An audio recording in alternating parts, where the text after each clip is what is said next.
Hey, what's up guys? Sean here with Apollo. If you watched our most recent podcast episode where we talk about how to get started in the scooter world, we discuss a few points about how to maximize your scooter's range. So we thought we should go a little bit more in depth and give you a proper tutorial. But before we dive in, be sure to like and subscribe so you get notified every time we release a new video. We have some amazing content coming up with several new scooter reveals coming soon, so you don't want to miss that. So with that, here are the top 5 tips about how to maximize your scooter's range. Tip number 1 is all about keeping your tires at the optimal pressure level. Just like cars, tire pressure has an impact on your range of travel. Without getting into overly complicated physics, all you need to know is that under-pressurized tires will become deformed when ridden. This results in, among other things, more wear and tear on the tire due to the increased friction. And increased friction means your motor will have to work harder. And why work harder when you can work smarter? That's why we recommend riders check their tire pressure before each ride. It only takes a second and it makes your ride much more comfortable and efficient. A quality air pump is an indispensable tool of any electric scooter owner. And maintaining an ideal tire pressure also has the bonus effect of reducing your chances of getting a flat, while also increasing the tire's lifespan. The ideal tire pressure can be found on the side of your tire to confirm, but we typically recommend 50 PSI for almost all of our scooters or 36 PSI for the Air and Air Pro. Tip number 2 might be the hardest to adhere to, but if getting the most out of your battery is important to you, then to maximize your range, you should be going easy on the brakes and accelerating slowly. We recommend easing yourself up to your desired cruising speed rather than going full throttle right off the bat.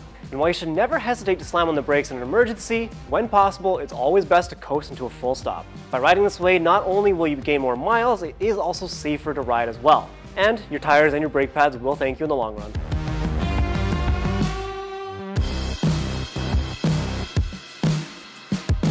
Tip number 3 is all about traveling light. Okay, so dad bods might be in style right now, but if you want to get the most out of your scooter's battery, the first thing we recommend is finding a scooter that meets your needs. This information can be found in each of our product pages under the specs tab, and each of our scooters are designed to support a different riding weight. However, even if you're under your scooter's maximum weight load, any extra weight can negatively impact your scooter's range. Now, this isn't to say you can't carry a purse or a backpack while riding. In fact, many of our riders use their scooters for their daily commute. Just be mindful of how carrying extra weight can negatively impact your range, and when possible, try to optimize what you're carrying.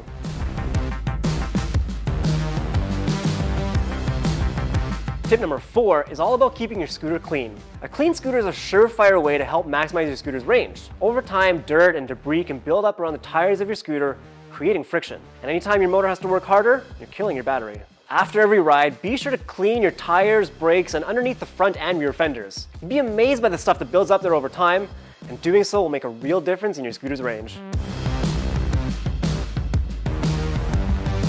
Tip number 5 is try to avoid those hills when you can. If you ever had to ride a bicycle uphill, you'll know from experience how much more effort it takes than riding on level ground. It's no different for your scooter's motor and battery. While we're not saying you should stick exclusively to level terrain, because where would be the fun in that, if you're taking consistently uphill routes to get where you need to go, that will shave off significant mileage from your scooter's maximum range. To get the most out of your battery, try to choose an efficient route that avoids steep hills. Unless the detour is unnecessarily long, you will probably still end up maximizing your range and your battery will thank you. Fun thing about hills though is what goes up must come down.